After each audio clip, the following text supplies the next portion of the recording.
ভিত নড়ে ওঠে। আমার কবিতা নিচের লেখা। আমাকে মোটামুটি সবাই চেনেন, বিধানচন্দ্র হালদার। আমার মধ্যবিন্দু উত্তাল কাব্যগ্রন্থ থেকে একটা কবিতা পাঠ করছি। সবাই বারবার চেয়েছিল আমার কণ্ঠে একটা কবিতা শোনার, তাই নদীর পাড়ে এসে একটা কবিতা পাঠ করছি। কবিতার নাম ভিত নড়ে ওঠে। যে বাড়িতে মায়ের জায়গা হয় না, সেই বাড়ির সারা আকাশ জুড়ে কালো মেঘের বিপর্যয়।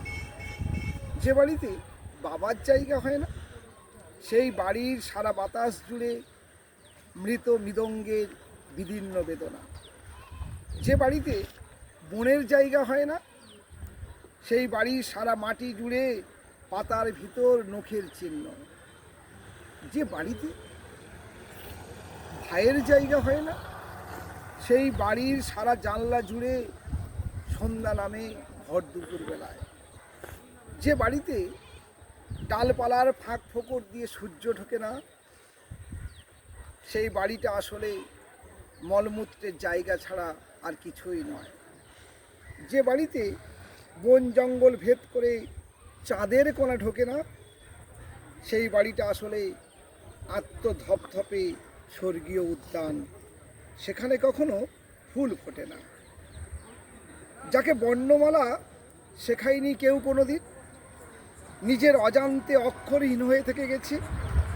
ইচ্ছে করেই শুঁয়োপোকা হয়ে থাকতে চাইছি। গুটি কেটে দুটি ডানা মেলে কখনো কি প্রজাপতি হবে না?